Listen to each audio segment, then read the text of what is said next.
Good day. Good day. It's good to see you. I was trying to find a video I was watching earlier. But I got to say that the incense, burning the incense, I don't burn them anymore. I went and bought a whole lot of them today, but even these you got to have a lot of ventilation. If you are going to burn these right here, I'm back to my Palo Santo. Yeah, I just keep using that right there. I do like some of these. I like the blood orange and the sage and stuff like that, but I'll just stick with the wood. And then this right here, burn it, then it'll go out, and then you light it again and stuff like that. And still have ventilation with this right here too. It's just that the incense. What was sister name? I was listening to her. Priestess Offset. Priestess Offset. And she was mentioning about the incense and stuff. And so I was like, I got a little piece left. So let me get my lighter so I can light this instead of that.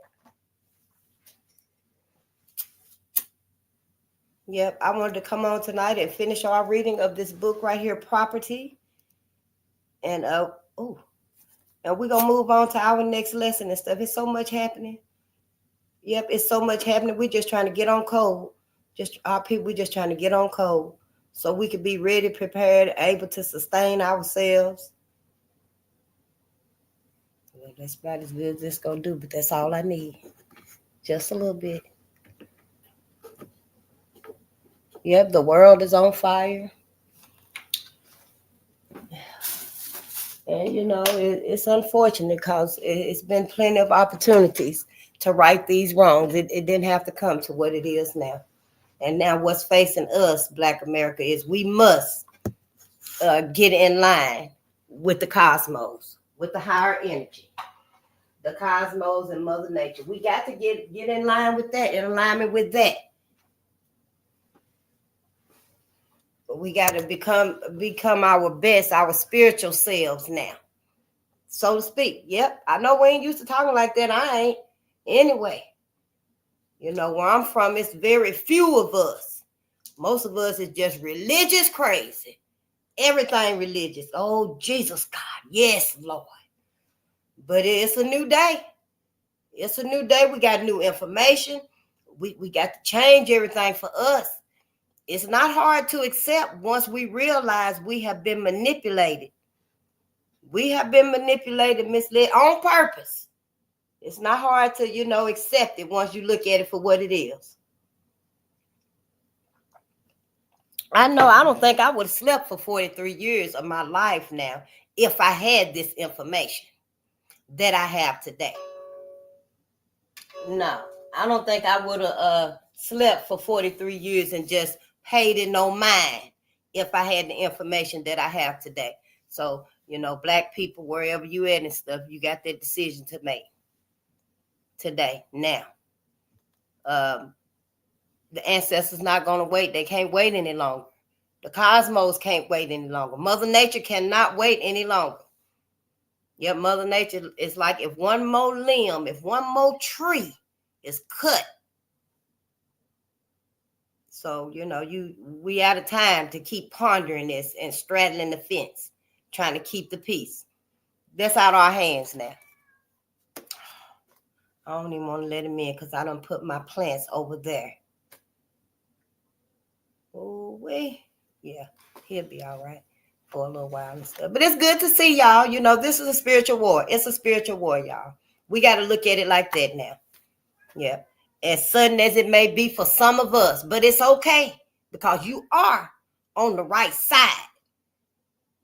Now, it depends now how you thinking too, your mentality. Just because you one of us, you one of them, the ancestors is your ancestors. It don't mean that, you on the right side. You got to be on their side. You can't be on white supremacy side. I'm just trying to say you can't be apologetic. You can't be excusing to white supremacy. You can't. Not if you're going to say that you are for the ancestors. Yeah, you're going to have to choose one. Black America, you're going to have to choose one. As hard as it may be for some of us, we're going to have to decide whose side we on. It's that simple. It's that simple. You either going to be on the ancestor side and them getting the justice they deserve in this life and the afterlife. You're either going to be on your people's side or you're not. You're going to be on white supremacy side. I don't know how else to explain it and stuff. I think that's pretty, simple to explain it like that. But I'm glad y'all here and stuff. We're going to read tonight. We got quite a bit to go. We ain't even like halfway through yet.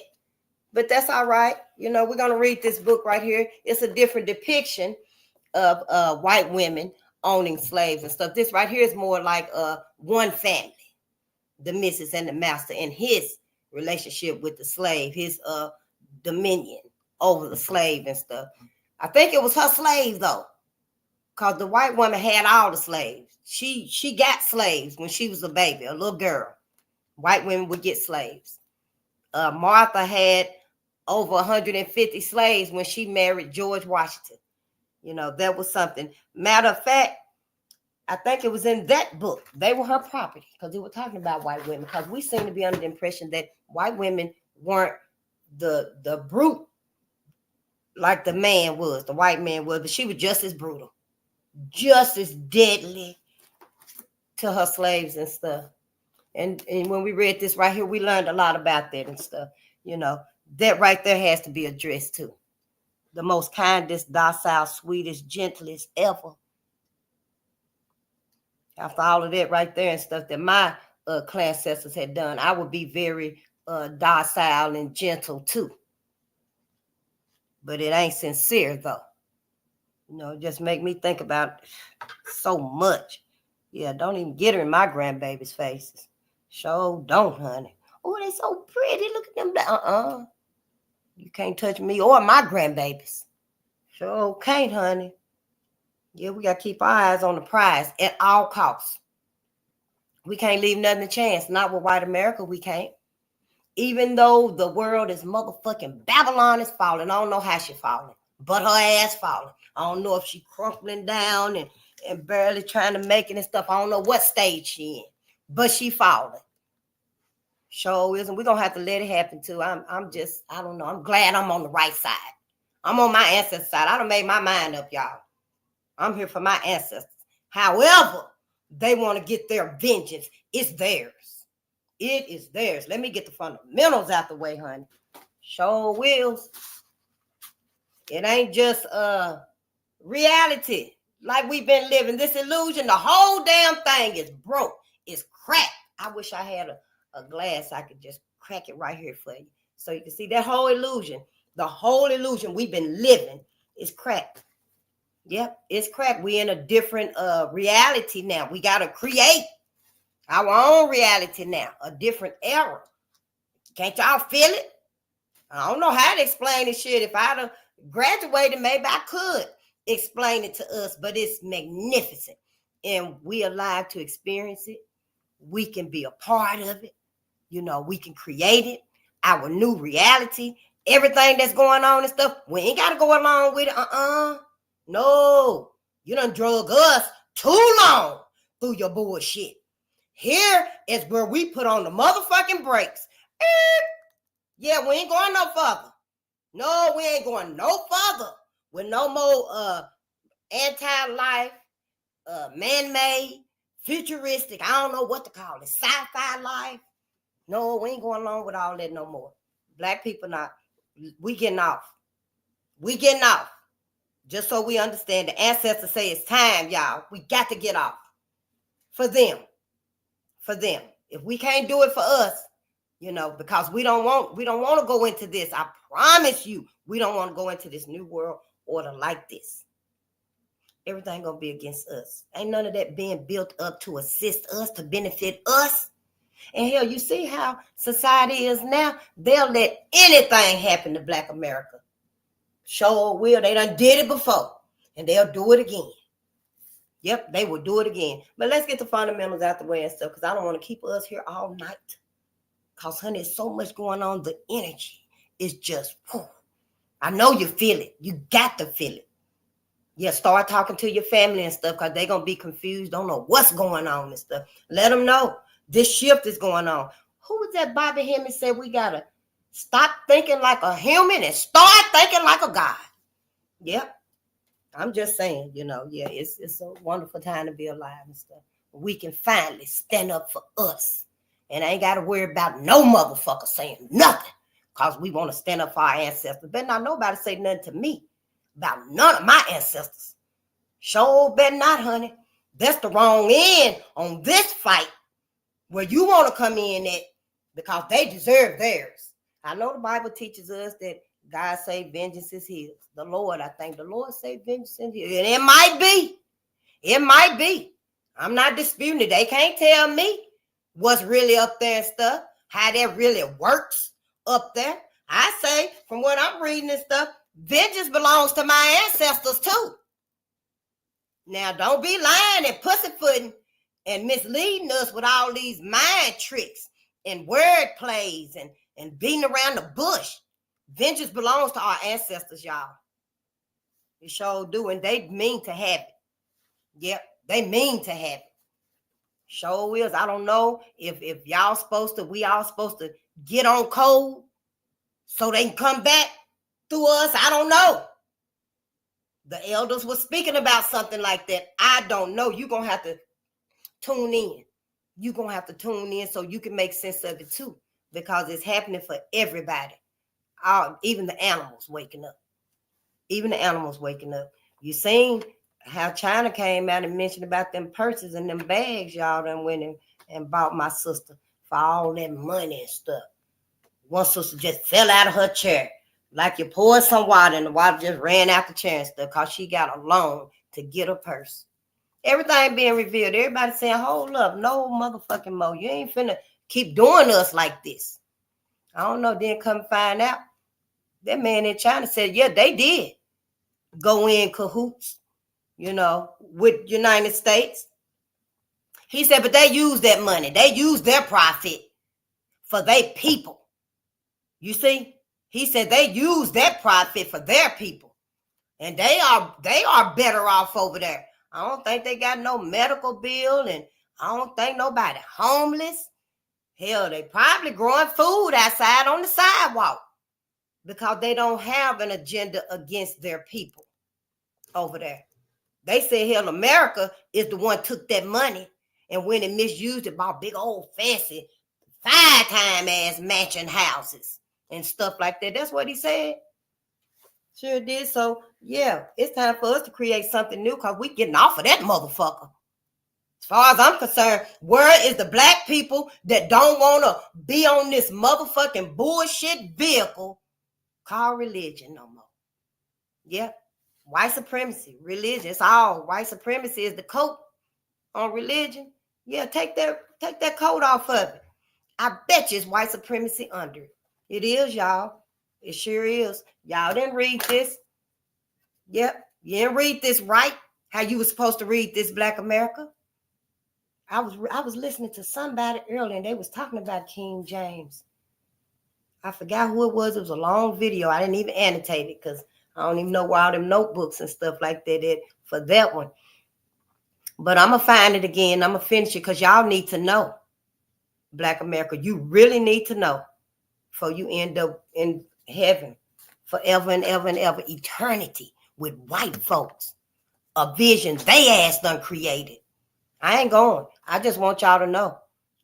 I just want my people to know because we deserve to know the truth. We deserve to at least be able to have another option, to be able to finally have something that make us be like, yeah, I can think for myself because we got to.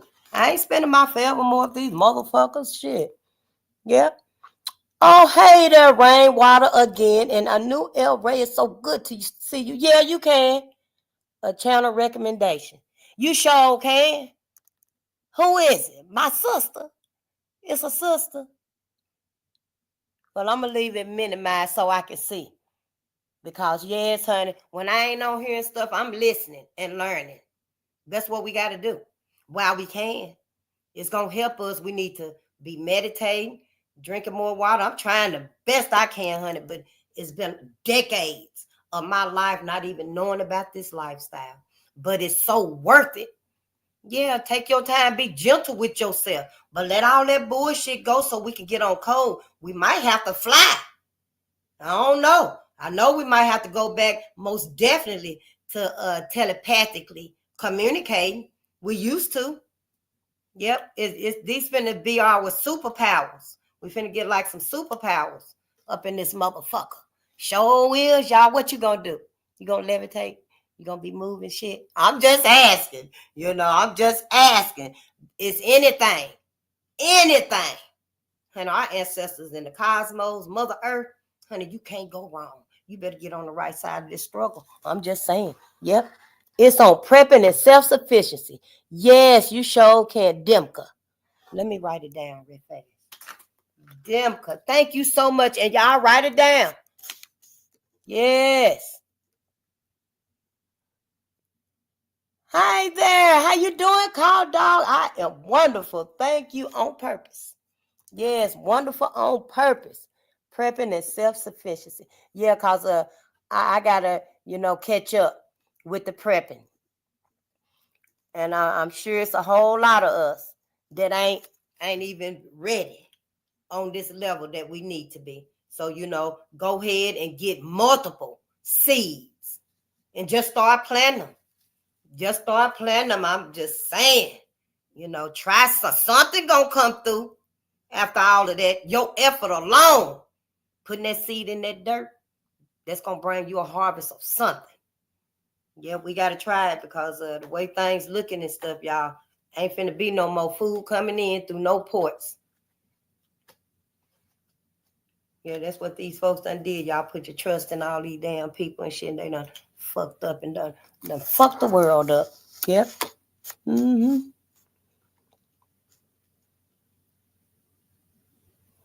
I don't know about all that, Hank. But yeah, y'all, let's read. Let's read. Let me get the fundamentals out the way and stuff, because I'm Face the Nation. We are on Bolden Unchained, and we here for Black America. Yeah, we here for Black America. I like to say Black media too, but yeah, I ain't affiliated with none of them and stuff. They probably ain't never even heard of me before. And if they do and hear anything, I hope they say, yeah, well, she might be right. Let's reconsider going to heaven. But yeah, I don't know them like that and stuff. So, I don't want y'all to be thinking that when I say Black media, I'm part of them and stuff, because I'm not. These my thoughts. They might think it, no, that's too much, Face, but it ain't. Not for me. No, can't nobody tell me how to limit my mind. No, that won't be done. I won't be swayed. The ancestors will not be swayed, y'all. Yeah, all of us, everybody, all of us. It's a wave. We're a wave. Yeah, what is it, 140,000? 144,000 or something like that? I don't know. But yeah, it's happening right today, right now. So yeah, I'm here to assist Black America. I want to know what's wrong with my people. I want to know what the hell is wrong with my people all this time. And then it's like, wow, we finally trying to answer Malcolm when he said, who taught you to hate yourself? Yep. Who taught you to hate yourself? Now we trying to answer him and stuff. And for me, it's white folks. Yep, it's white folks. I can't find nobody else, nothing else. Although last night's reading, oh no, it was today's reading in Dr. Claude Anderson's book. He mentioned about the Arabs, the Asians, and the Hispanics can also be called racist about their treatments to Black America also. But on the whole and stuff, white America is the root cause of our trauma. And them too, they've been trying to act white and stuff. They won't escape the ancestors' judgments either. No, because ain't nobody tried to right these wrongs and stuff. So everybody still stands accused and convicted by the ancestors. Yep, I'm just here to tell it like they told me and stuff. So they said, read, get out there and help. Read, because they coming. They need everybody to know why. You ain't finna be like, oh, why is Malcolm back? What? Did y'all see Malcolm? Did everybody feel Malcolm's spirit last night? Did y'all feel that shit? Yeah, everybody gonna be freaking the fuck out and stuff. And they're gonna just leave their car. Yeah, I can't drive. I'm gonna have to get out and walk. Yeah, everybody gonna start feeling this stuff. So don't act like your ass don't know why. I mean, anything is liable to happen. Hell, you might sin. Mega Evers. Can you imagine seeing all of them? Honey, they coming back. Your black ass don't know who nobody is.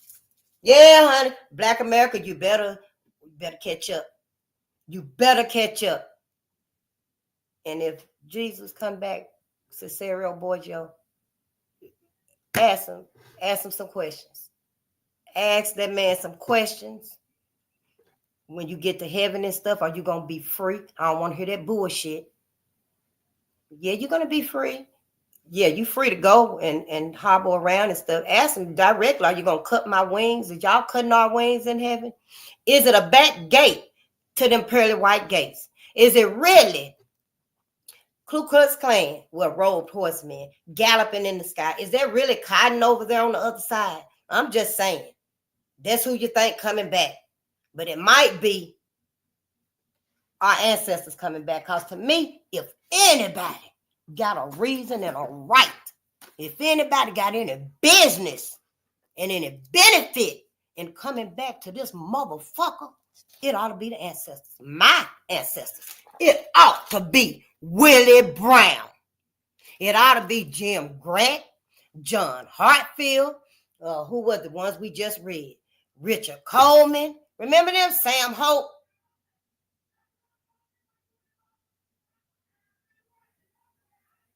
Oh, we ancestors take the wheel and the tires. Send them all home. Yes, ancestors, send their ass home. Don't let them get together until they get to the house and stuff. Oh, man, I'm sorry. Just let them be. Yeah, stay away from each other. See? We got to get on a higher level, y'all. Oh, let me peek out and make sure they ain't hearing over by my way and stuff because, honey, if I had some speakers out here, honey, I'll be playing Bobby Hemmings right now. That's what you're going to have to do, Black America. That's what you're going to have to do. You're going to have to turn the music off. If your ass ain't playing no Earth, Wind, and Fire, if you ain't playing none of our good feel music that's going to make somebody cry, somebody going to remember their great-grandmama, their great-auntie, somebody going to remember something. We got to get back in touch with our emotions, our love, our loyalty, our affection for us. We ain't never been this hard on ourselves before. But if you ain't going to put on the right music for other stuff, not that old bullshit that's going to have that's probably what they over there listening to, that old bullshit. Done fucked everybody mind up. Now everybody all angry and high strung and shit, ready to fight and stuff. Turn that bullshit off. Don't let us come around y'all with that shit no more. No, sis, I'm borrowing that from here. Yeah, you're going to have to play WAP in your car. Yeah, anytime you feel like you need to hear it, you're going to have to go out to your car and play it. We're going to have to do it. And start in place of that and stuff, start playing Bobby Hemmings, Brother Panic. You got to put them on. You got to put them on while we can. And shit, hell, either you want to sit there and eat or you want to get up and leave because of what's on TV. James Baldwin, Phil Valentine. I'm just saying we got to do something because we is in dire straits right now. So, yeah, we look at through a spiritual lens, y'all. We look at through a spiritual lens of loyalty, resilience, and education. I ain't even religious. You should know that by now. If you ain't here to, call this out and condemn it, criticize it, then you wasting your time. I don't want you to do that. We already late. We're already late to the fight. We just now trying to get in the fight. And Vernon John said, if you see a good fight, get in. We just now trying to take traction, trying to get some traction in this fight for our ancestors and stuff. And I don't want you to be in the wrong room of this fight, the wrong era. Don't be over here and stuff if you feel like, yeah, I got to forgive, face. It's in my heart. I got to forgive them for me. Then you're in the wrong place. Because ain't no forgiving here for them. All that forgiving, benefit of the doubt, love, accepting, all that is for the ancestors right here. So, don't waste your time and stuff because I ain't going to waste mine. Yep. And let's get the copyright disclaimer out the way and then we can read. I know. Copyright disclaimer under 107 of the Copyright Act 1976. Allowance is made for fair use for purposes such as criticism, and I am. Comment, news reporting, teaching, scholarship, and research. Fair use is a use permitted by copyright statute that might otherwise be infringing. Non-profit, educational, or personal use tips the balance in favor of fair use. And yeah, it's got fair use in quotation marks and stuff. But y'all, I was listening to Sister earlier, and you know I would be talking about them Bible verses and stuff, because brother doctor psychologist Ray Hagins, he's a psychologist. He said that this self-hatred, he coined it dedicated ignorance. He said it's a process, y'all. We got to reverse that. He says it's caused by all of them religious statements and church doctrines. Y'all asses just hold them close to your heart and stuff, teaching you all them lies and stuff, teaching you that you're a sinner, your heart wicked, you ain't no good. Yeah, go on in that cat kennel, because I'm going to lock you in too. Yeah, he said it's teaching you all them lies and stuff right there. Them are your church doctrines and scriptures. Yep, waking up thinking that you ain't no good, your heart is wicked, the babies is sinners and stuff. Ain't no black babies, no sinners. Ain't no black babies, no sinners. Ain't no black babies ever been no sinners. Now, we going to call everything out. We going to call it out right here. Yeah, right here. We ain't finna cut no corners for what? We ain't cut no corners for that. Not on our behalf. I'm not forsaking none of us for white supremacy, white people, for their comfort, their peace of mind and stuff. Hell, I ain't telling y'all to go up in here and do nothing to nobody. I'm not advocating nothing violent. I want you to get the fuck away from them. Become self-sustaining. Become self-sustaining where you can take care of yourself and stuff. And even if you do, got to continue to work until all the robots take over. But if you do have to continue to work in, society and stuff, let that be it. It's work and all cuts. We ain't going to hang out and drink, and we ain't going to no walking, jogging, hiking, weekend getaways, and all of that bullshit, backyard barbecues and bonfires. No, Black America. It's time for you to realize that, hey, you got to focus all your attention, your energy, all your creativeness on you and your people. Yeah, your people. It can't be individually no more. We can't just seek that individual pinnacle of success and freedom and, and all that good stuff and the lack of luxury. We can't seek that for ourselves no more. We got to be for the collective now, for our people now.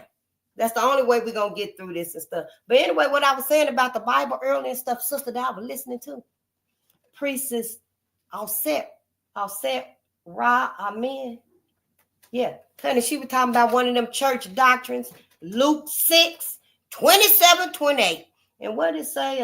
I didn't write down the scripture and stuff, but it was saying to love your neighbor and all that good stuff and forgiving and stuff like that, honey. Turn the other cheek. All them lies and stuff. Somebody hit you, you supposed to defend yourself. You ain't supposed to keep turning the other cheek, especially for us, Black America. See, these things mean different for us. We got to look at this in a historical. You're supposed to be looking at this even in a historical view too now. The Bible. When it say, you always saying, oh, it is about us. The Bible's about us. Okay, then. All right. It's about us. But what about the part that say come out from under them? Y'all done read this book from front to back. It's like, what, 9 Bibles? I'm like, ooh, I hope we ain't got to read all of them and stuff. Maybe we just going to read the contradictions, because that's what we need, them contradictions. It say that you're supposed to come out from under them. You ain't supposed to have babies with them, and they have babies with you and stuff. It's telling you that you ain't supposed to be around and still be mingling and marrying and under and all, for white folks. And then it also say a bastard can't even get into heaven. Yeah. So if it's about you and stuff, you done memorized the wrong motherfucking parts. You supposed to have been reading between the lines to know what we supposed to be going through, what it's supposed to show for us. See, it ain't just here on earth. It's about, ain't this all about heaven? Getting to heaven? That's all it's about. Not going to hell, but going to heaven. So what's heaven then? What's heaven then? Of course, we don't know. We just know what the white man told us. The white folks said they the one put heaven together and stuff. And it's a big, huge place with, it ain't no pain, no hunger, no nothing. And it's got pearly white gates. And I imagine that's a huge gate and, big clouds. That's really cotton. That's really cotton on the other side in heaven. White folks created it. Why the hell they gonna create a life, or afterlife, where you can have freedom and peace? You ain't got it here on earth because they told you your treasures is being stored up in heaven. Oh, they done took that. They done took all of that. White folks have. You can't believe nothing that they say to us. Now, it might be that for other folks, but for us, we got to look at things critically. We got to look at things critically, y'all. I'm just saying, for me and stuff, I don't want to come here and be talking to us and reading these books, these truths. They happened. They happened. No, I'm not waiting on no white man, no Jesus to come, because if he do, I got some questions myself to ask him. Yep, I do. I got some questions myself to ask him. Y'all should too. Everybody that was calling on them and stuff, Isaac McGee and Lynchings in Duluth, calling on God. Richard Coleman, calling on God. Jesus, please help me. Nobody even came or nothing. So yeah, I got some questions to ask them and stuff. Y'all better start thinking and ask them some questions too. Yeah, it's a whole magnificent lie, if you will. Yeah, all this time, everything been a huge illusion, a huge lie on us that made us look like a motherfucking fool. Well, let's not be a fool and a dummy, Black America. If you got to read every book, you got to listen to everybody at once. You don't even look at MSNBC no more because you too into Black media. Then that's what you got to do, and you're supposed to share it with other people. We're supposed to share it with each other and stuff. This right here is our key. What's happened to us is our key to freedom. Yeah, liberation of our minds. And we ain't going to be feeling apologetic about it. See, that's our problem. We feel sorry about it. Yeah, I know y'all feeling like, oh, face crazy shit, because you don't want to leave. You don't want to live this life without white America.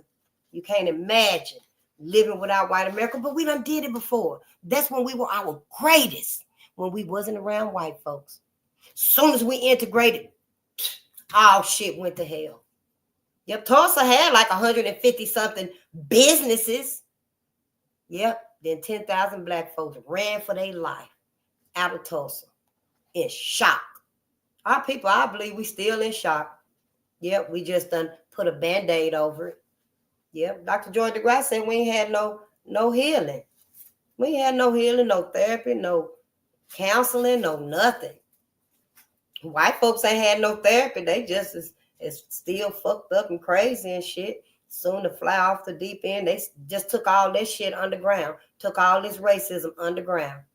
Yep, and it happened so gradually. Just like Kentucky said, racism in Kentucky, 1865, 1940. Kentucky told the state told white Kentuckians, we gonna have to stop lynching Black men in the street.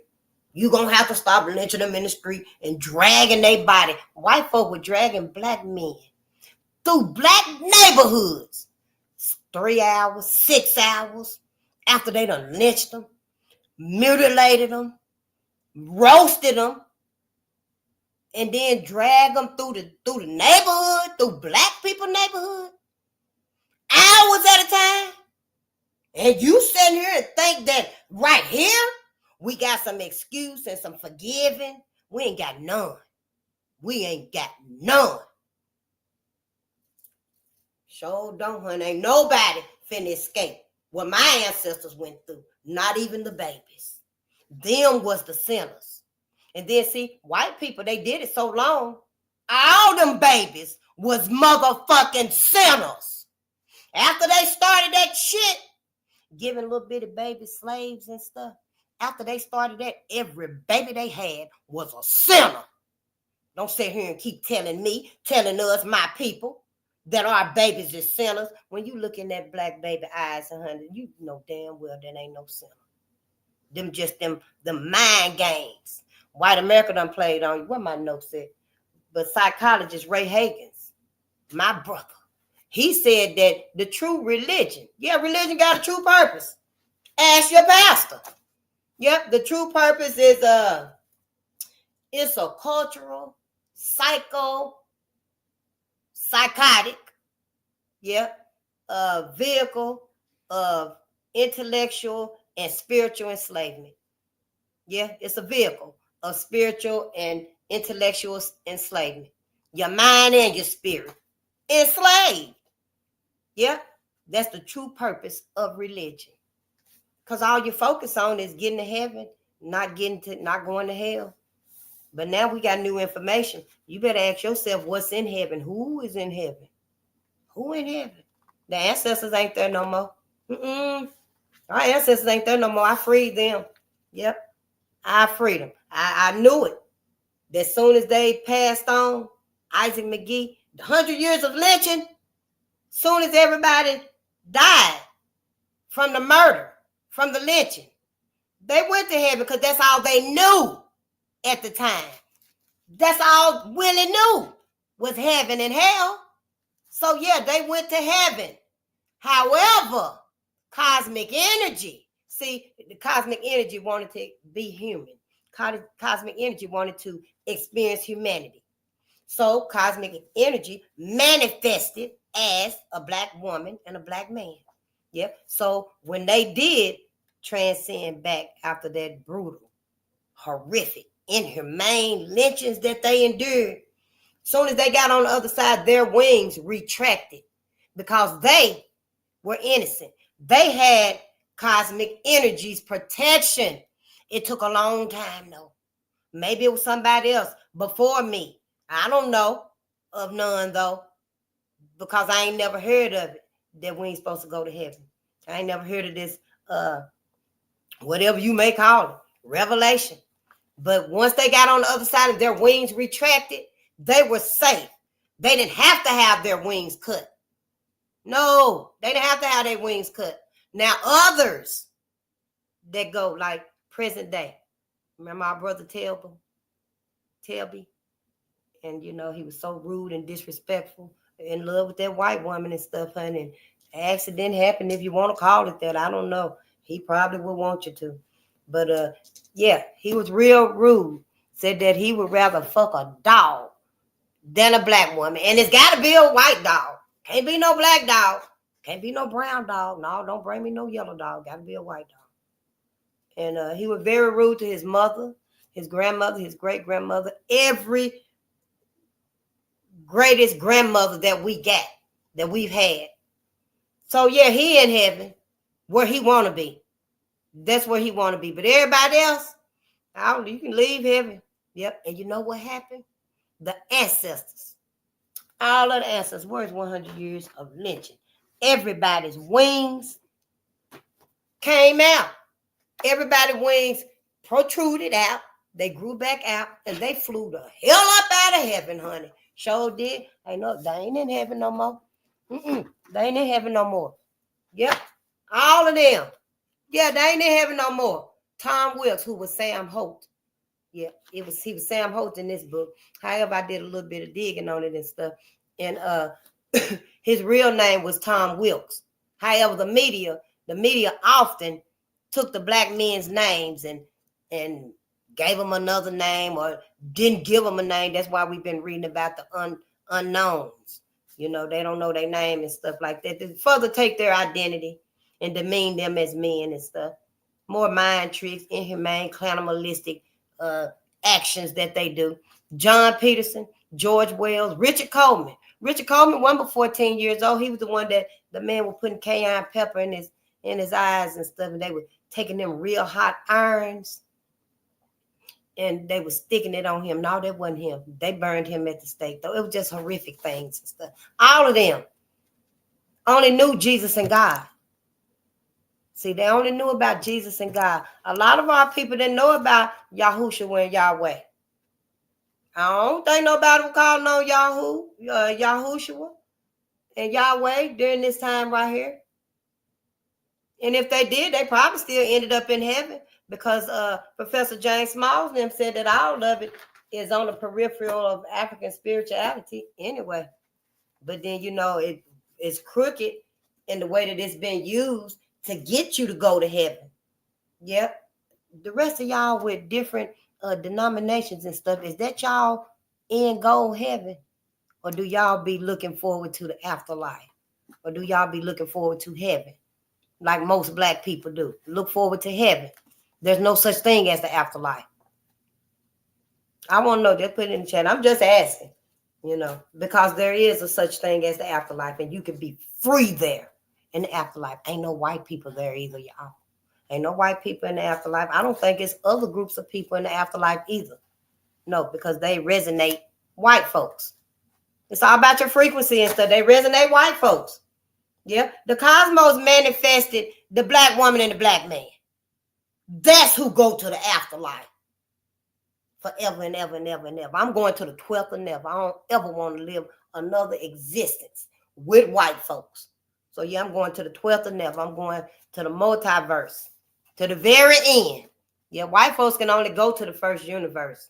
The multiverse is like 7 universes. Multiverses is infinite, really. They don't know how many multiverses it is up there. Yep, and really, they can't tell me.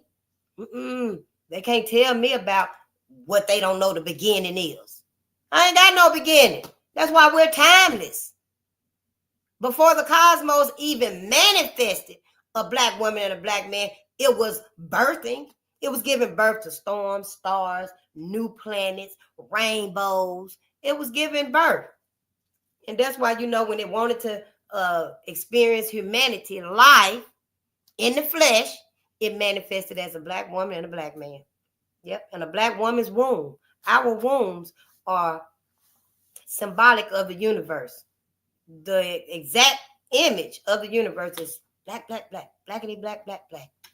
Yeah, because that's where the baby is and stuff, with all that richness and that melanin, that carbon, is off in there. So now other women that give birth and stuff, it's like looking through a paper, that baby. Maybe 2 or 3 sheets of paper, but it ain't blackity, black, black, black like that. And so, it makes us different. I'm just saying it makes us different. If your mind can even imagine, that's why we got options. That's why we got options. There's no way I'm going to believe that after this, me learning it, and I'm going to fix my mind and be swayed that, yeah, I'm going to heaven with white folks. No. I can't let you do it. I can't let you be a fool and a dummy, Black America. Not my mama, my grandmama, my great-grandmama, because they didn't know these things. But if I had known, they would have known them. Yep. Well, they knew about these right here. I'm sure my great-grandmama did anyway. My mama didn't too much. They kind of like shielded my mama from, even going to town and stuff like that. I don't know what happened. She went into town when she was a young, I guess she was a young lady and stuff, about 15, and she must have seen a racist incident, something happened and stuff, and she just, I don't know if she was like a white woman just screaming and just, panicking and stuff. I don't know if she was like Harriet Tubman, just want to go and save her brother, a black man. I don't know, because it wasn't talked about and stuff. I just heard that little bit and stuff, but if they were still alive, they would know. We ain't going to heaven. We ain't going to heaven. We got to start teaching our people this. Teach our people new things. We need a new mindset. We need a new mindset. I don't want to just have this new mindset by myself. I want y'all to at least know now. Shit, don't be a fool and a dummy. And I'm just saying, don't sleep through the apocalypse. Yeah. But let's read, though, where are we? No, we in, let me see. Okay, this is where she was, she don't really, she hate him because he be with her slave woman, Sarah, and got 2 kids. And she can't have kids and stuff. It would be comical and stuff, the way she be acting and stuff about, because she loved him. But then, he cheated on, he's sleeping with all the slave women. Probably got more than the kids with Sarah, And Sarah hated him. Sarah don't like him either and stuff, but it's the brutal truth, y'all, of how it was. Now, so far, it ain't mentioned none of the horrific, brutal acts that she be doing to Sarah, but it happens. You know what happens. And see, I'm beginning to feel a certain type of way because in the beginning of this book right here, she was like, this is looking at it with an unapologetic lens. But I ain't seeing no unapologetic lens nowhere. It seemed to me to be very apologetic. You know, and swaying. It would almost make you think there was no brutality from them when it was. What movie was that? 12 Years a Slave. Solomon Northup. We read about that in More Dirty Little Secrets earlier today. And remember how the white woman was with the black girl? She the beautiful African. She played in that movie and stuff. And remember how she would just really hateful with her and stuff? What she pour on her hot grease or something she did to her? That's how they were. Not like this right here. Like in this book right here, she like barely tolerating it. You know? Yeah. There is cholera and yellow fever in New Orleans. We have heard rumors of it, but Dr. Landry, stopping here this morning to rest his horse on his way to the city, gave us an alarming confirmation. In the last week, the cases have been multiplying rapidly. Hundreds are already dead, and he does not doubt that a full epidemic is underway. The yellow fever is more dangerous to those who have not long resided in the area. The Americans are particularly prone to contract it. But cholera respects no barriers and even carries away the Negroes, who are immune to many diseases that attack the more delicate constitution of the Creole. He bade me bring my mother out of town. My husband made a thoughtful face at this suggestion. Now, this was the doctor telling her to take her mother out of town and stuff. My husband made a thoughtful face at this suggestion, dissembling his real feelings. Mother's rare visits to this house have met with little success. She gives my husband unsolicited advice about farm matters, even criticizing his management of the livestock. Her servant, Peek, doesn't get on with Delphine, and there's a good deal of sulliness in the kitchen. Worst of all for him, I have no doubt, is the necessity to hide the true state of his relations with Sarah. When Walter was a baby and easily banished to the quarter, it was easier. But even then, he was forced to curb his temper and his eye when Sarah was about. Mother repeatedly remarks that it is uncommon to have a woman serve at table. Why do we not have a proper butler? I enjoy his discomfiture. But unfortunately, Mother's criticism extends to my conduct as well. She encourages me to show more warmth to my husband, even if I do not feel it, as if it is my duty. And with practice must become my pleasure. She repeatedly cites the tiresome adage about flies, honey, and vinegar, as if it contains the wisdom of the ages. I was sent for her at once, I told Dr. Landry, and all my husband could do was nod agreement. When they had gone, I went straight to the desk and wrote the invitation. But no sooner had I finished writing and stood fanning the page than there was a clatter on the drive.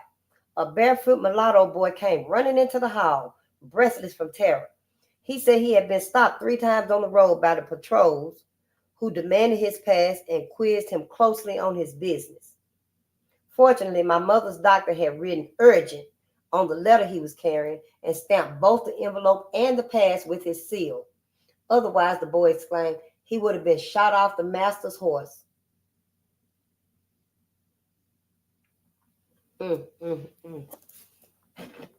Wow. Yeah, that's what white folks did.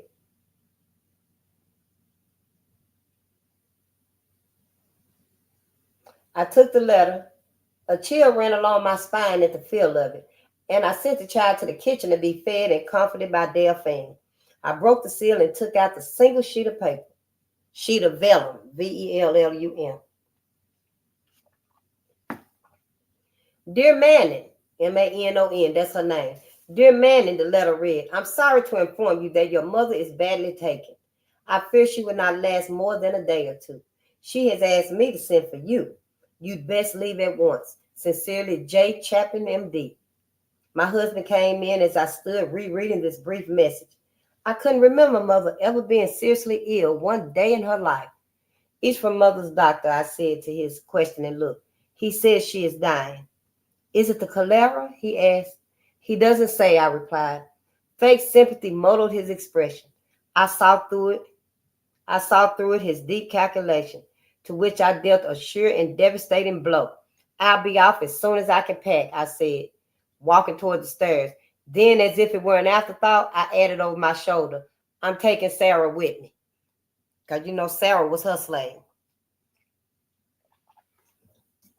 The white men had slaves too, but they came through their slaves by other means. The white women were given slaves when they were children and stuff. They were given slaves. And, you know, like George left his slaves to Martha, some of them inherited slaves too after the husbands died and stuff.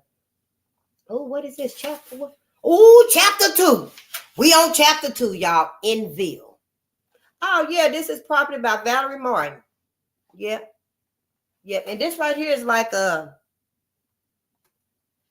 follow-up to the other book, They Are Her Property.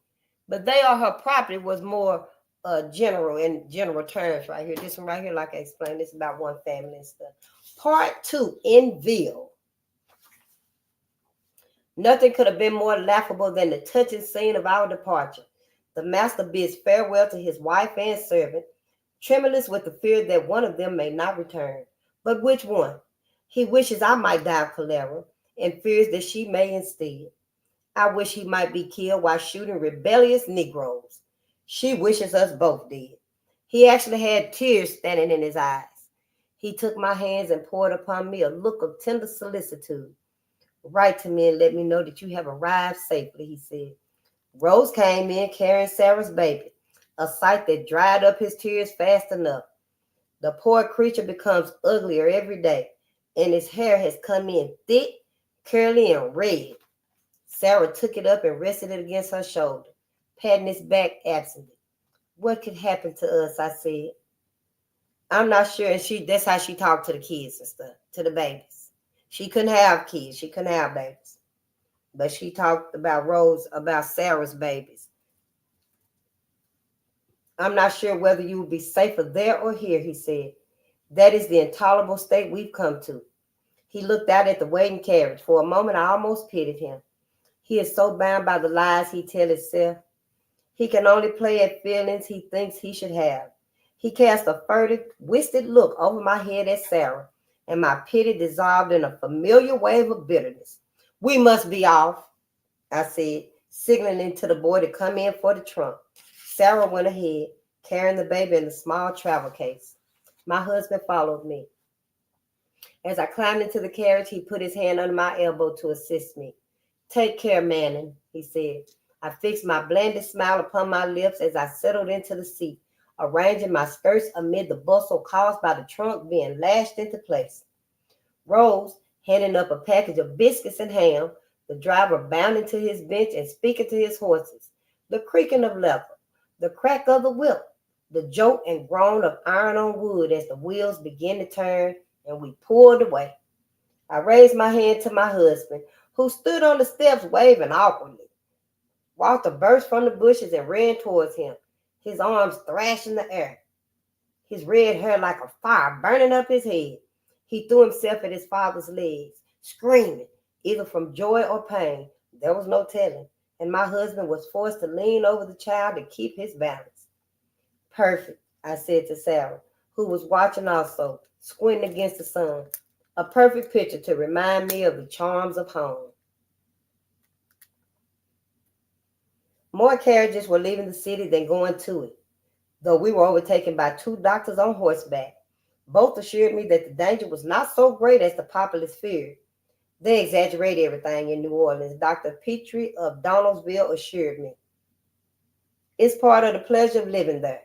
But at dusk, when we reached town, I knew at once that it was Dr. Petrie who had exaggerated. He altered it. How altered it was, how dark and shuttered the houses, how still the fetid air on the streets.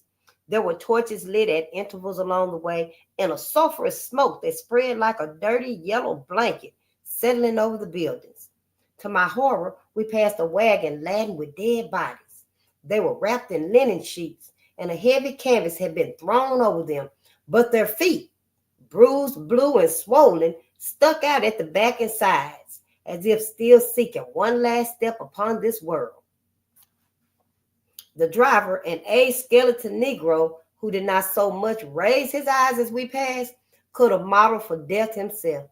Surely he was not much farther from the grave than his cargo. What if his mother was in that lot? Or she said, what if mother, her mother? What if mother was in that lot? I thought.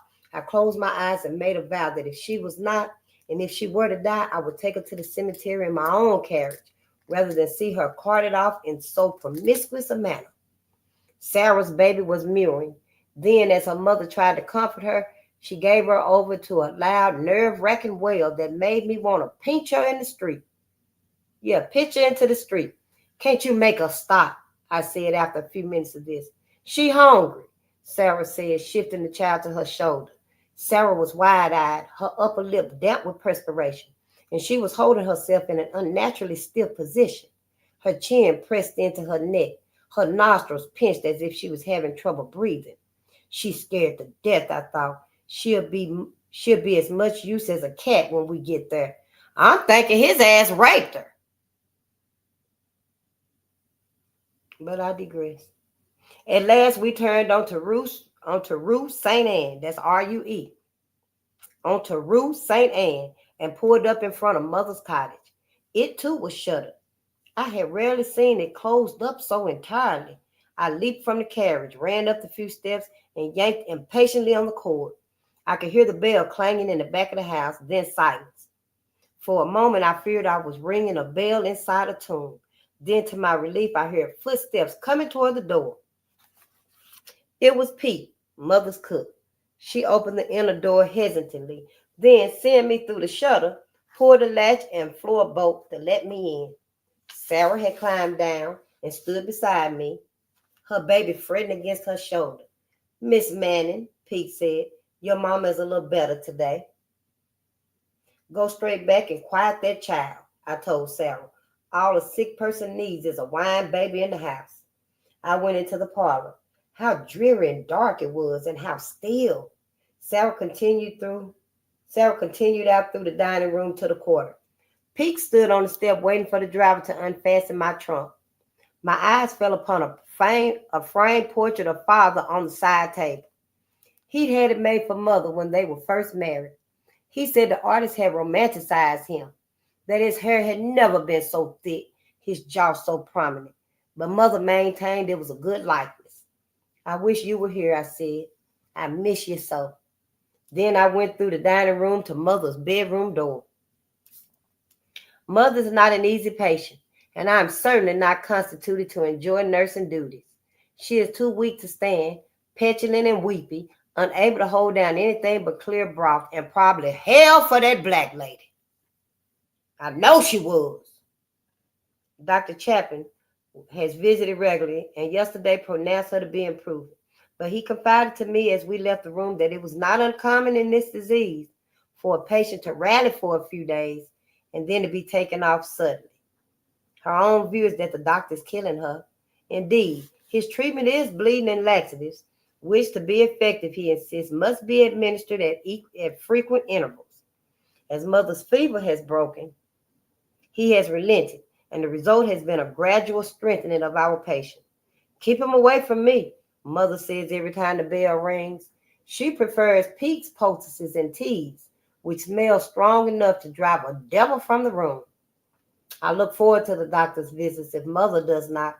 He brings news from outside the cottage. The yellow fever is generally lessening, having, as he put it, lost its hold on the population.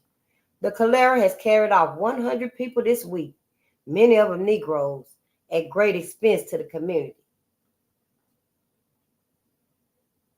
The graveyards are overflowing. There are not enough grave diggers to keep up with the demand. No one goes out but to obtain food. There are no parties, no public gatherings of any kind. The city is as it might be under enemy siege. Yet as the days slip by, I am strangely at peace. I sleep in my old room at the front of the house and take my meals alone in the courtyard. Mother bought this cottage after father died to be close to her own mother, who was infirm. I was 13 when we moved here. When I first saw it, I thought it would be too small for comfort or privacy. There are only 4 rooms in the front house, 2 on the street, 2 behind, but they are large, airy, and so designed that each can be closed off from the others. From the dining room, 2 sets of casements open out onto the courtyard, which is half covered by a gallery running between the kitchen and the 2-room quarter. This creates a comfortable covered loggia, L-O-G-G-I-A, loggia, which is always cool. There's a lovely old marble column dividing this space between 2 graceful arches, and beyond it a pool fed from the cistern. I sew there in the afternoons, and I can hear Mother's bell should she wake from her nap. Sarah sits on the kitchen step peeling vegetables or skimming one of Pete's noxious medicinal brews. She's found a rocking cradle somewhere which she works with her foot. Even the steady creak of this device does not disturb me. In fact, it has a soothing effect, as if I were being rocked to sleep myself. Ain't that a bitch? Of course, it occurs to me that should Mother relapse and be taken by her illness, this little house would be my own. I have been through a living nightmare. At noon, I went in to feed Mother some broth. She seems much improved. She asked to be settled in her chair and was strong enough to get there by holding onto my arm and taking small steps. She wanted various pillows arranged just so, then complained that the soup was not hot, which made me think of my husband. I called Sarah to take it to the kitchen and put it back on the fire. When Sarah came in, Mother gave her a long look, as if she could not think who she was. Then when she had gone out, Mother said to me, "Why have you brought that one with you?" "Why shouldn't I? She's mine," I said. "Told you." They had slaves, yeah. "But who is serving your husband?" "Rose, I imagine. She's old enough." I left in such a hurry. That was the last thing on my mind. "So you still have no proper butler," Mother said. "My husband does not wish to have one." She was silent a moment, studying me in a way that made me uncomfortable. "Can't he afford one?" she asked. Now, see, when she said Rose, who's serving him? Rose serving him and serving him. Yeah, he's sleeping with Rose too. He raping Rose too. Rose probably got babies by him too. So yeah, she cooking and sexing him and stuff. Yeah. But it's Sarah that he got a likeness to. That's why she don't really like Sarah. "Can't he afford one?" she asked. "I don't know," I lied. "I'm not privy to his finances." "Why did he choose sugar?" she fretted, more to herself than to me. "There's no reliable profit in it." "No," I agreed. "Cotton is more practical." "I keep hearing a baby crying," she said abruptly. "Is there a baby here?" "It's Sarah's," I said. "She's still suckling." "Why did you bring her here?" she asked again. Her persistence perplexed me, so I gave no answer. Her mind is wandering, I thought, from her illness. "Whose baby is it?" she asked again. "Sarah's," I said. "Yes," she said impatiently. "I know that, but who is the father?" "How should I know?" I said. She blinked at me as if I'd struck her. I thought you would manage better than you have, Manning," she said. "You neglect your duties, and so you have no control in your own house." I could not bear another lecture on my failings as a wife. "How long can it take to warm a bowl of soup?" I said, rising from my seat. Just as I reached the door, Sarah appeared with the tray. "At last," I said. "What makes you so slow?" I reached out to take the tray, but as I did so, I saw that Sarah was looking past me with a grimace of revulsion. She backed away, allowing the tray to slip from her fingers and crash to the floor. Hot soup flew up on my skirt. A few drops burned my ankles. I shouted, turning away to pull a towel from the washstand. And as I did, I saw a sight so terrible it would haunt my dreams until I die. Mother was sitting just as she had been, propped on her pillows, her hands folded in her lap, but her mouth, her nose, her eyes, and her ears A black fluid was gushing forth. I screamed. Sarah ran, calling for Pete. I took up a towel and went to Mother, pressing it to her mouth and nose. She didn't struggle. Perhaps she was already dead. My God, I said, over and over, mopping the vicious fluid away, but to no avail. It just kept coming. I took her hand to find even her fingernails blackened and wet. And when I looked down, I saw two stains unfurling like black flowers at the toes of her linen slippers. Can you hear me? I said as the towel turned slippery in my hands. Pete came running in, trailing towels, went straight to the washstand, filled a bowl, and brought it to me. Together we washed Mother's face and neck as best we could. Soon the water in the bowl was black, and still the liquid seeped from her eyes and her mouth. And now why is Pete over there with her and her mama? And the woman clearly got cholera. Soon the water in the bowl was black, and still the liquid seeped from her eyes and mouth. Her skin had turned blue, as if she was suffocating, and the veins in her neck and hands stood out against the flesh like spreading black tentacles. Mother, I pleaded, please speak to me. Please try to speak to me. Pete put her hand on my arm and said, she gone, missus. Nothing more you could do. My legs gave out beneath me, and I dropped to my hands and knees on the carpet. Mother, I said. A loose strand of my hair fell across my cheek. The tip of it was black and so wet that a thick drop landed on my splayed fingers. There was someone else in the room, I knew. Someone had come in. I looked up to see Sarah, squatting near the door, picking up the broken china and placing the pieces on the tray. Leave it, I said. Leave me. She lifted her head to look at me. We were level there on the floor. She was biting her lower lip with her upper teeth, looking down her nose at me. I thought, with about as much sympathy as a lizard. Behind me, I could hear Pete weeping. Sarah stood up and backed out the door. Help me up, I said to Pete.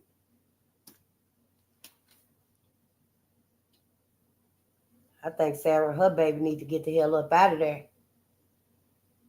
Pete and I washed Mother's body, dressed in a clean linen gown, and laid her flat upon her bed. Her face was swollen, of a brickish hue, her eyes bulging, the whites as yellow as a lemon's flesh. We tried to close her eyes, to cover the black line between her lips with powder, but our efforts proved futile. I couldn't bear to see her so disfigured. At last, I put a pillowcase over her head and left the room. Why not just put a blanket over her? I sent off 2 letters, one to my aunt and one to my husband, informing them of Mother's sudden death. My aunt was staying at her summer house near the lake, so I thought to hear from her before the morning. I ate only a little soup and bread.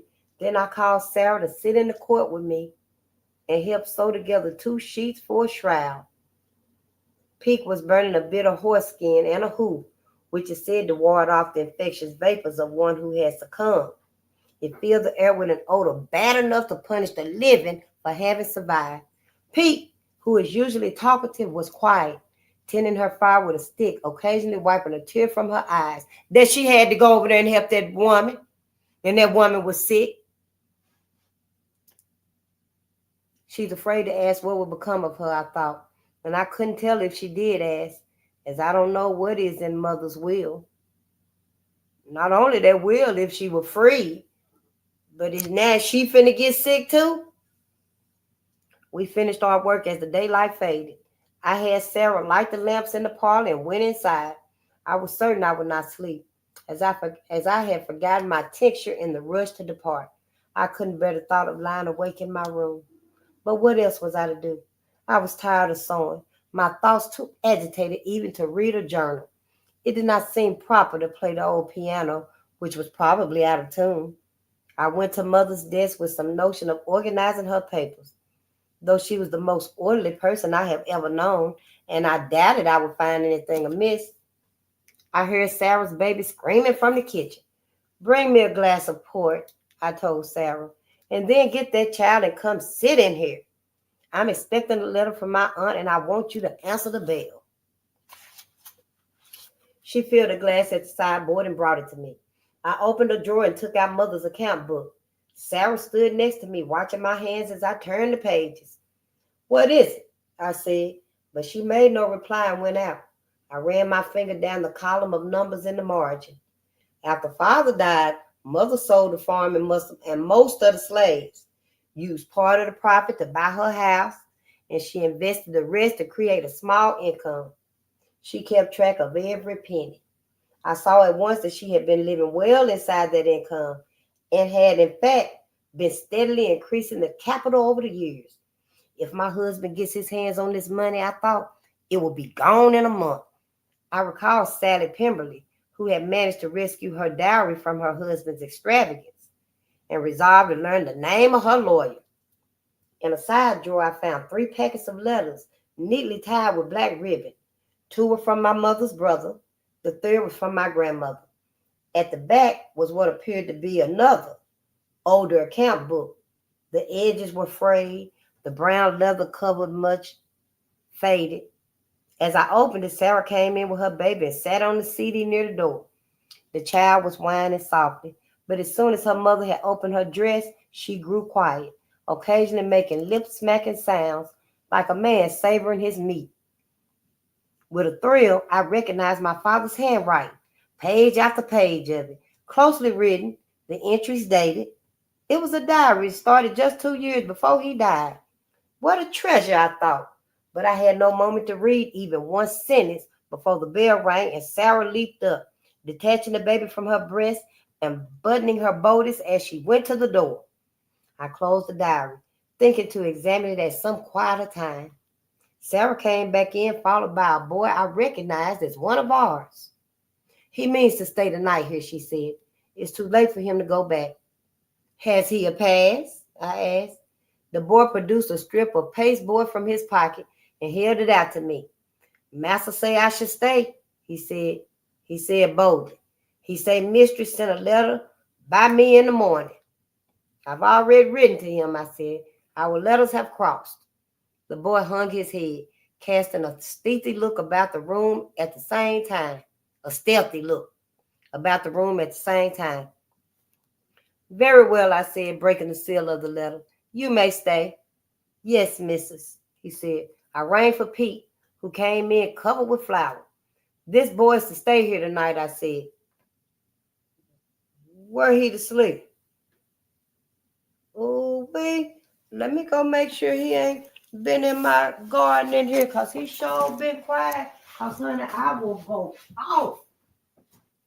Oh, you better not. I'm going to get some. Somebody told me to get some lemons and sprinkle some lemons around my area where I got my vegetable garden at. And that's what I'm going to do. I got some lemon juice in there. I think I'm going to sprinkle some around the outside of it. Yeah, he better stay away from it. He'll be outside like a dog. He'll be the only cat that's living outside. Yep, in this building. But let's read.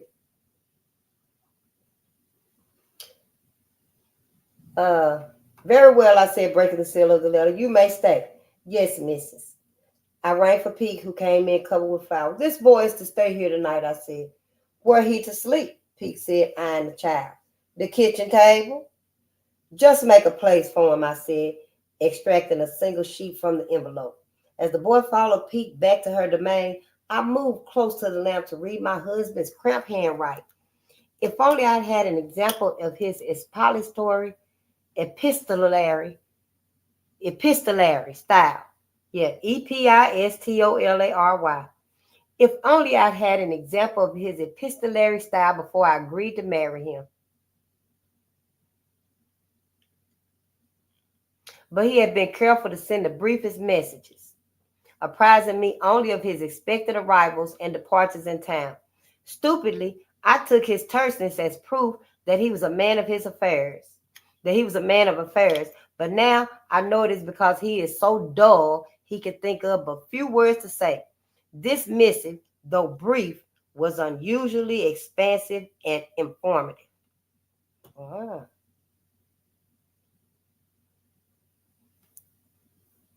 So they go back to showing in the other book, they were her property. The white men were bonds, didn't have no know nothing to themselves. And they would go fool the white women that they were businessmen from out of town.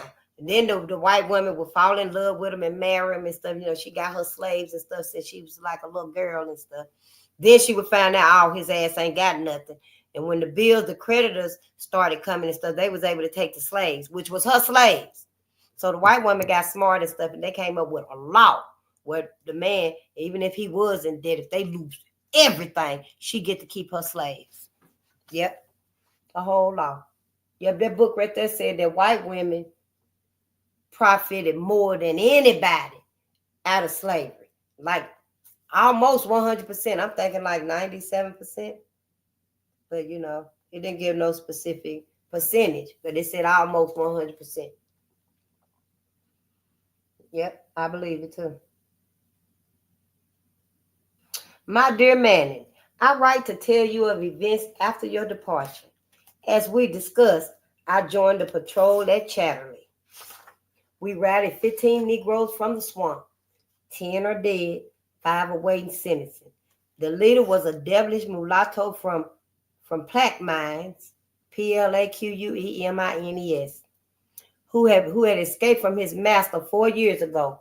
None of our party are seriously injured, but I'm sorry to report that I took a fall from my horse and my ankle was badly sprained. I'm slowly recovering. I trust you arrived safely in town, and I pray that your mother's health has improved. We received such worrisome reports. I will expect word from you by this messenger and look forward to your earliest return. With love and affection. His signature, as always, was his initials scrawled together to make both completely illegible. I laid the letter across Father's journal, then pushed it aside. So strong was my sense that one should not touch the other. I rested my head in my hands. My brain was suddenly raging, my chest tight, my face hot. Everything about the letter appalled me. The condescending tone, the charmless conceit, the element of command at the end, offset by an absurd pretense of warmth in the salutation and the closing. His letter was a perfect miniature of the monument to falsity he has made of my life. Tears filled my eyes, and I made no effort to stanch them. There was no one to help me. When Mother was alive, I had some vain hope that she might come to understand what I've had to bear and take my part. But now even that was gone. How am I to arrange for her burial? I thought frantically. Why has my aunt not written to tell me what to do? I looked around helplessly, wiping my eyes with my sleeve. Sarah was there in the shadows watching me. Her bodice was open, her breast exposed. The baby lay still in her lap, breathing peacefully, his dark mouth open to reveal a flat pink tongue. She had rested her head against the back of the settee, and her eyes were lowered, her shoulders relaxed. The flickering light from the lamp bronzed her skin and made her eyes glisten like wet black stones. She was enormously still. I wiped the last of my tears away as I looked at her, my head awash in pain. Why did he let her keep that child? I thought. What had she done to make him agree to it? What bargain had she struck? What promise given? And then, as if to answer me, a white drop formed at her nipple and clung there. She made no move to wipe it away. Indeed, she seemed unaware of it. Her eyes closed. Then she looked back at me steadily. It was for his own pleasure, I thought. The room was stifling, the air so heavy it seemed to clog my nostrils. I fancied I could smell the decaying taking place in Mother's body there in her bedroom, though Peek and I had bathed her with scent only a few hours before. When I stood up, everything whirled about me so that I clutched the chair. We received such worrisome reports, I thought, and I could hear my husband's nasal voice. I steadied myself and took a few steps toward the shadows where Sarah sat. Put the child by, I said. She leaned forward, lifting the sleeping creature by its shoulders and sliding it onto the cushion next to her, where it made the slightest murmur, moved its thumb to its mouth, and drifted back into sleep. I am sorry to report. My husband's world was full of reports. He'd managed to use the word twice in a letter of 10 lines. I pictured him limping across the dining room on his bad ankle. When we got back, he'd use Sarah for support. If he were dead, I thought, my heart aching in my chest. Sarah was sitting forward, her long hands folded in her lap, her eyes resting on the child. The drop of milk still clung to the dark flesh of her nipple. It seemed a wonder to me that it should. I dropped to my knees on the carpet before her and rested my hands upon her wrist. I could feel the smooth, round bones through the thin cloth of her sleeve. Oh, my ancestors. I leaned forward until my mouth was close to her breast. Then I put out my tongue to capture the drop. Oh, my ancestors.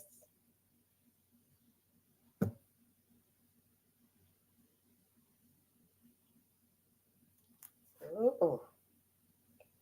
It dissolved instantly, leaving only a trace of sweetness. I raised my hand, cupping her breast, which was lighter than I would have thought. It seemed to slip away from my fingers, but I guided the nipple to my lips and sucked gently. Nothing happened. I took it more deeply into my mouth and suckled from my cheeks. This is what he does, I thought. At once, a sharp, warm jet hit my throat, and I swallowed to keep from choking. How thin it was, how sweet! A sensation of utter strangeness came over me, and I struggled not to swoon. I could see myself kneeling there, and beyond me the room where my mother's body lay. Yet it seemed to me she was not dead, that she bore horrified witness to my action. And beyond that, I could see my husband in his office, lifting his head from his books with an uncomfortable suspicion that something important was not adding up. This vision made me smile. I closed my eyes, swallowing greedily. I was aware of a sound, a sigh, but I was not sure if it came from me or from Sarah. Crazy as fuck. These people just crazy as hell. Is that what it is? Is that what it is, black woman? They infatuated with the black woman sexually?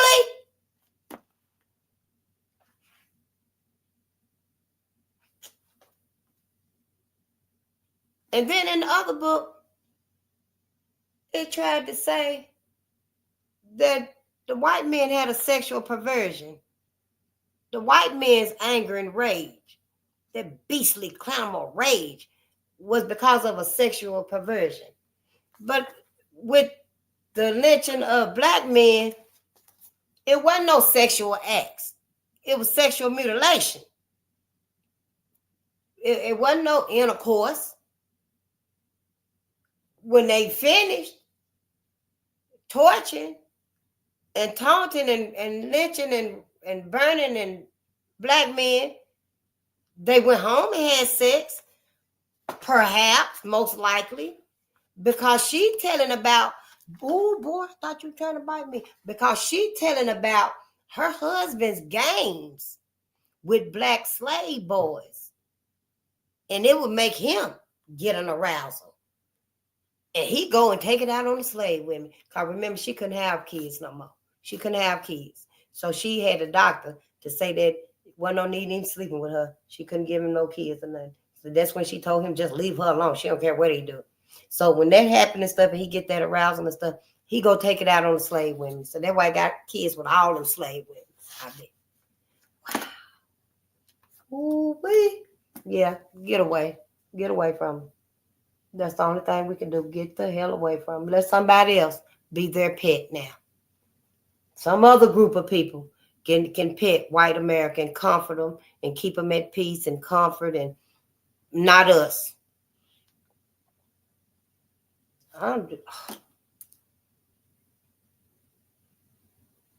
Well, what was out there? Let's read.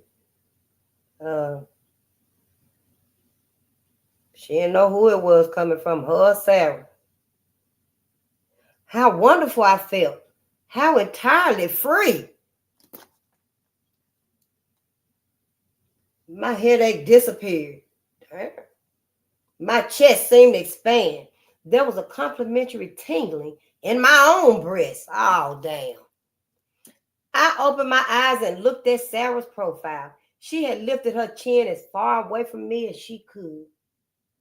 Her mouth was set in a thin, hard line. Sarah was like, I bet her fists were balled up.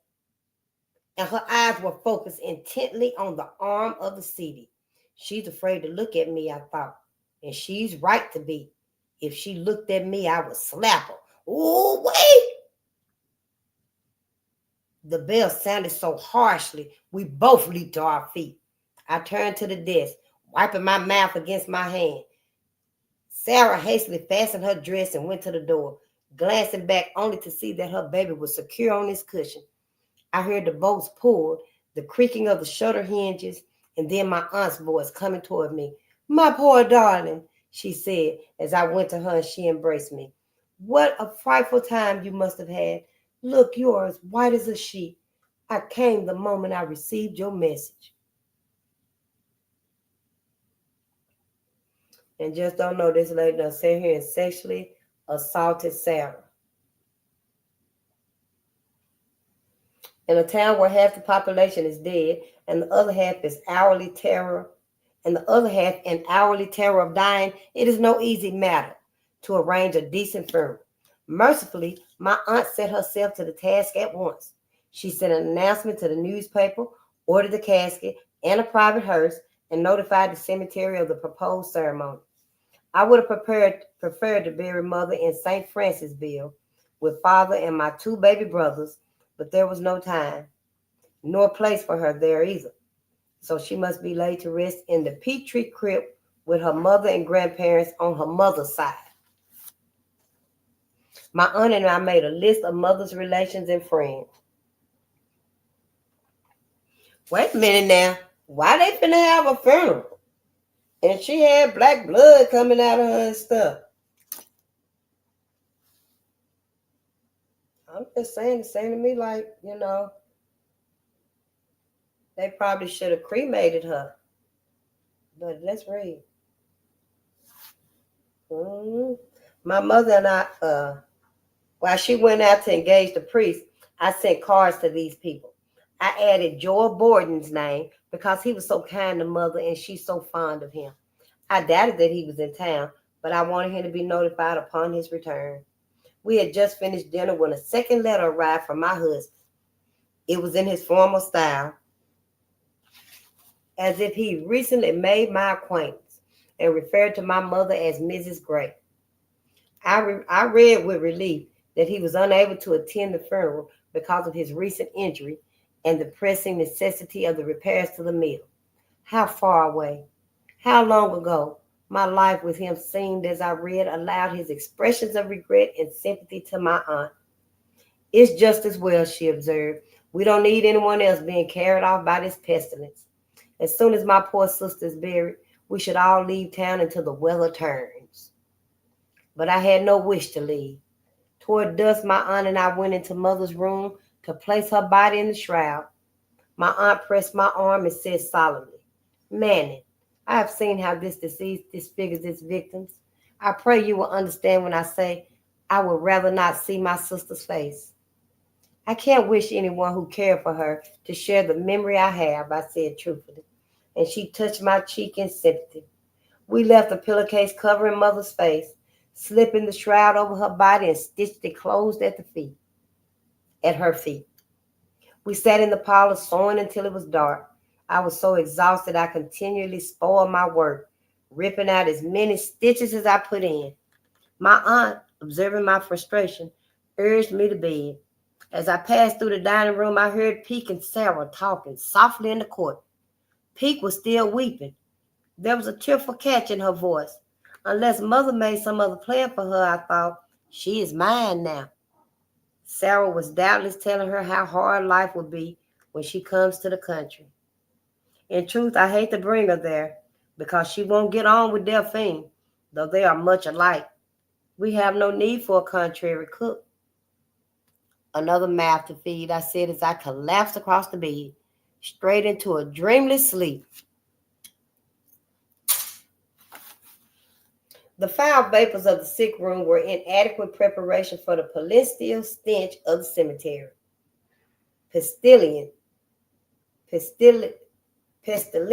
Yeah, that's it. The foul vapors of the sick room were inadequate preparation for the pestilential stench of the cemetery. Yet at the gates, we were accosted by free Negroes who had set up as purveyors of meat pies and orgeat water. ORGEAT. My aunt and I exchanged incredulous looks, pressing our handkerchiefs to our noses beneath our veils. As our carriage followed the hearse into what seemed to me the very vestibule of hell. Everywhere we looked, rough pine cones were scattered in groups, awaiting grave diggers. Some had broken open in the drop from the cart, exposing their contents to great swarms of flies. I saw one box tipped on its side from which a shock of long black hair poured out into the mud. At every crossing there were pyramids of bones, dug out and stacked to make room for the new arrivals. The grave diggers, crude Irishmen cursing the dead, plied their shovels in knee-deep water. With a gasp, my aunt pointed to a mourning couple, a woman hiding her face in the man's arms while he looked on tearfully at two Negroes who stood on either end of a floating coffin, endeavoring to seesaw it into a watery grave. How grateful I was that mother's family owned a crypt. My grandfather had purchased it after a spring flood sent coffins flooding down the street. In our city, as my uncle says, underground means underwater. The scene at this edifice was hardly less grisly. There had been a general winnowing of the dead in the crypts, and the bones had simply been tossed onto the path. So we were forced to alight from the carriage with care that our skirts not sweep some finger or thigh bone along with us. To our relief, Pere Francois had arrived. The crypt was open, and three Negroes stood ready to move mother's coffin into place. My aunt, weakened by the sun and sickened by the atmosphere, clung to my arm as we approached. The priest quickly came to her aid, murmuring his condolences to me, even as he signaled the men to unload the hearse. I could not speak. I thought of how little mother had liked Pierre Francois, of father's skepticism about what he called your mother's superstition. The Negroes labored past us, shouldering the coffin, shoved it into the space with much groaning and sweating, and backed away. Their foreman being careful to pass close enough to my aunt to receive the carefully folded bill she extracted from her sleeve. The priest droned some prayers in Latin, made the sign of the Christ, which my aunt and I copied like monkeys, and we were done, all of us eager to get as far away from the place as fast as we could, lest we inhale that which might keep us there forever. Once we were seated in the carriage, I closed my eyes and kept them closed until I felt the horses pick up their step at the gate. Great billows of dark clouds were rolling in from the north, and there were flashes of lightning followed by low and distant thunder. In the short time it took to get back to the town, the sun was obscured. The temperature dropped notably, and a few drops splattered against the sill. My aunt lifted her veil and looked out hopefully. Perhaps our prayers would be answered, she said, which amused me. People are always praying for the weather to change, and as it eventually must, they conclude that they have been instrumental in effecting what was actually inevitable. My husband continually urges me to pray for rain, or after it comes, to pray for it to stop. More and more drops fell. By the time we turned on the Rue St. Anne, it was a steady downpour. We pulled up to the curb, where I was annoyed to see the front door wide open and Sarah standing outside under the arbor vent in casual conversation with a mulatto man I did not recognize. Why, it is Mr. Rogan, my aunt observed. She drew her skirt around her in preparation for her descent. And who is Mr. Rogan? I asked, frowning at this person who had the impudence to tip his hat to me before he turned and walked away. Sarah slipped back into the shadows of the doorway. Here's the fellow who wanted to buy Sarah from your uncle, I replied. I know that's right. And he came back for her too.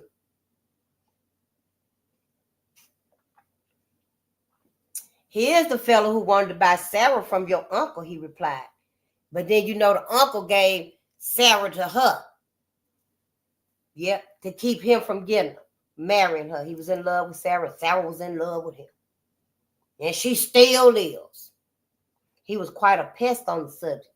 Still, I hated losing him. He is an amiable person and an excellent builder. You should see his Fox marble. It's a wonder. And leaving me with this information, which conveniently omitted my uncle's response to Mr. Rogan's suit, she called out the coachman to take her hand and leap nimbly across the mud to the banquet. It rained hard all night, and in the morning the air was cool, the sky a pale blue, and the city in a celebratory mood. I looked out the front door and see my neighbors having coffee on their balcony, while all around them their house shook with the cloud of shutters being thrown open. Indeed, all up and down the street there was an echo and creak of hinges, the slap of wood against wood, and the occasional call of greeting as neighbors saw one another for the first time in weeks. My aunt came in dressed for church, pulling on her gloves. I'm off to Mass to give thanks, she announced cheerfully. Won't you join me? Everyone will be there. Kind of soon, don't you think? No, thank you, I said. I don't know how you manage without the consolation of religion. Yet I do, I said, smiling, having no wish to offend her. Father thought highly of Aunt Lelia and said she could even make a virtue of religion, which was high praise from him. Very well, I will pray for you, darling, she said, coming to kiss my cheek. Yeah, we almost done, y'all. Yep. Obviously, we ain't gonna finish this chapter, but we will tomorrow night. Yes. Very well, I will pray for you, darling, she said, coming in to kiss my cheek. And for your poor mother's soul, which is in heaven.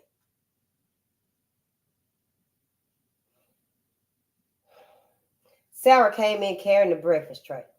In the dining room, I said, waving her back. I followed my aunt to the door and watched her join a stream of pedestrians at the corner, all elegantly dressed, greeting one another lightheartedly. None, I thought, would name the true cause for his high spirits. None, I thought, would name the true cause for his high spirits and say what each one felt. Others have died, but I'm alive. I went back into the dining room and took a piece of bread from the plate. I called for Sarah, who appeared in the doorway, her eyes cast down. She had kept out of my way since the night Mother died, hiding in the kitchen or standing in her hot room with the baby, appearing only with call for, I swallowed the bread, watching her. She seemed to stiffen before my eyes, to become stone.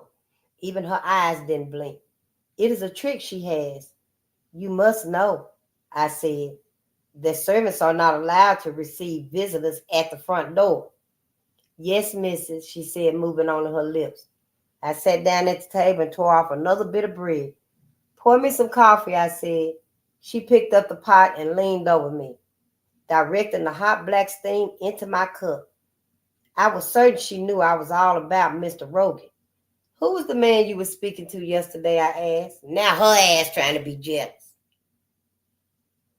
His name Mr. Rogan, she said. She had a cowed look about her, expecting the worst. What was his object in coming here? She set the pot carefully on the trivet, then stepped back so that I couldn't see her. My brother sent him to tell me he got work on the docks. Who has work, Mr. Rogan? No, missus, my brother.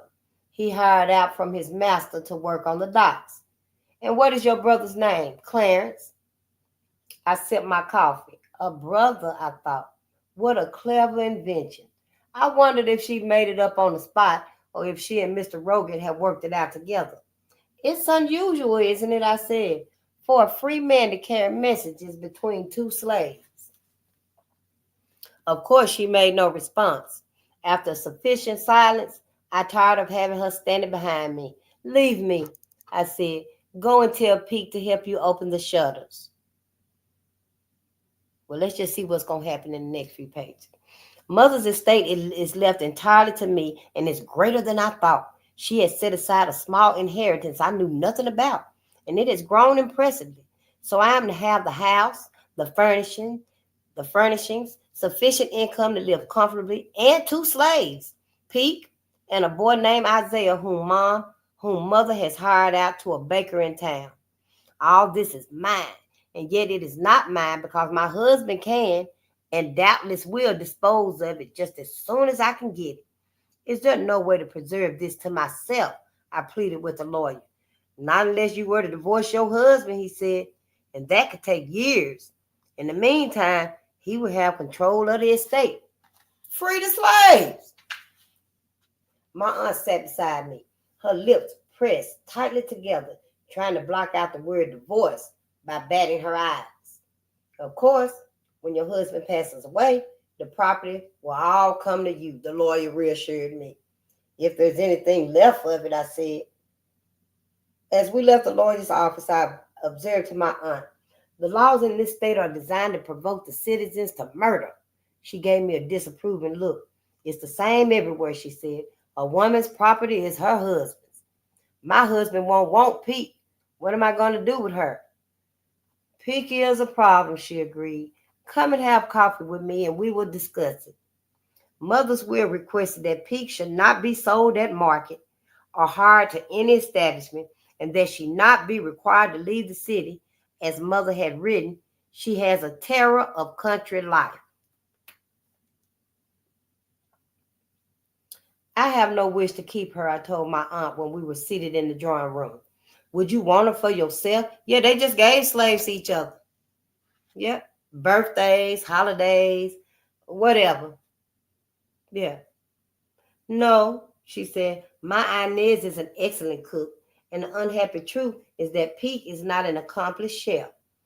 Delphine says she can spoil milk just by looking at it, I said. My aunt smiled. Your poor mother used to borrow Inez for her dinner parties 2 or 3 times a month, whenever your uncle and I were dining out. That was generous of you, I said. It was an exchange, she explained. Pete spent the evening in my big kitchen making her medicines for all of us. No one can stand to be in the house when she's at that. Mother swore by her remedies, I agreed. I continually derive benefit from her chest infusion. She does nothing but cry, I said. She thinks I'm going to take her home with me and make her cook for the field hands. That might occasion an insurrection, my aunt chuckled. Do you know how old she is? She wasn't a girl when she came to your mother, and that was 20 years ago. She is 50 or 55, I would guess. She wouldn't bring $100 at sale. No, my aunt agreed. She has little value. We sipped our coffee. Set her free!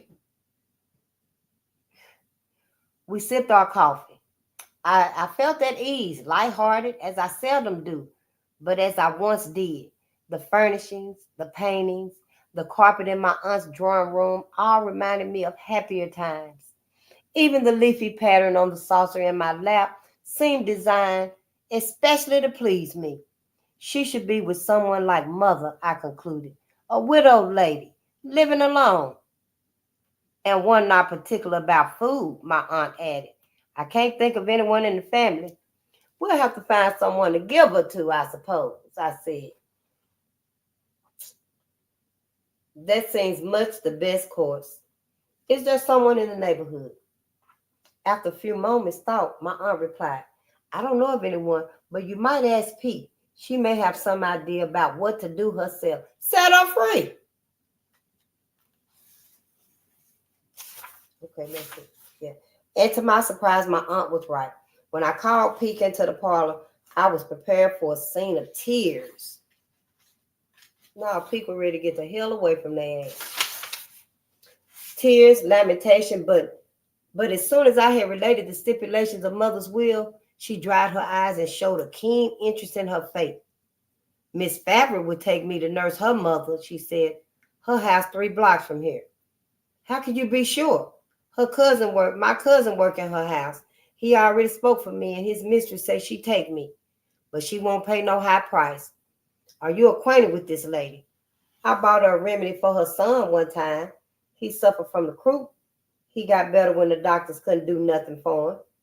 Very well, Peak, I said. I should write to this lady today, and you would deliver the letter.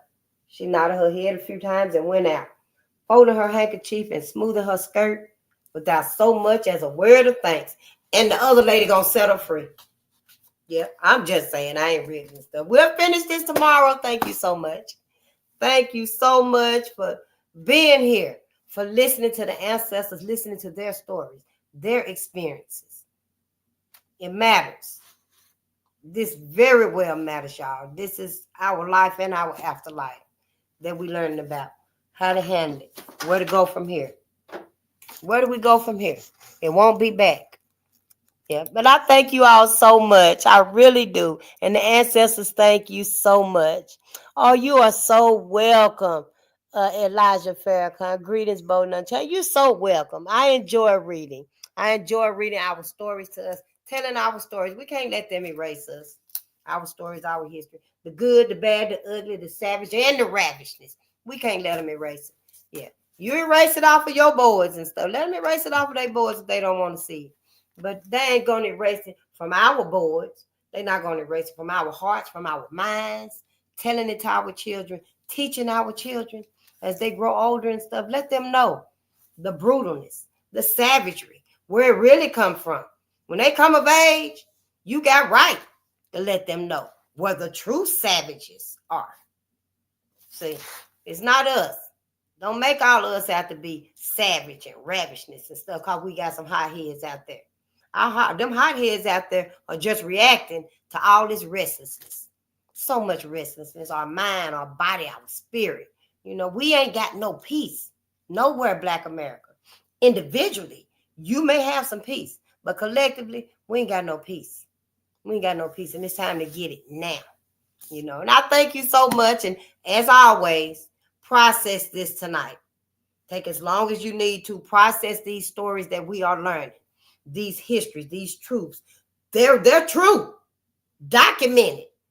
Process them every night because you don't want to go out into the next day and your beautiful day, the sun shining down on you and stuff, and you haven't processed this because all of it is very graphic and it's very, it stick with you. Process it, okay? So you'll be able to be your best. Our ancestors, they're going to get their vengeance for this. There's nothing we can do about any of this right here, but learn from it and leave their asses alone. Get the hell away from white America. White America has always been a threat to us. And I know the world on fire out there right now, but if you look beyond them fires, you'll see white America telling the rest of the world, the rest of the country, that we are a threat to them. And we're not. We never been a threat to white America. That's a motherfucking lie. White America always been a threat to us, and they still are, in my opinion. But I love you all, and I'll see you tomorrow. Peace and power.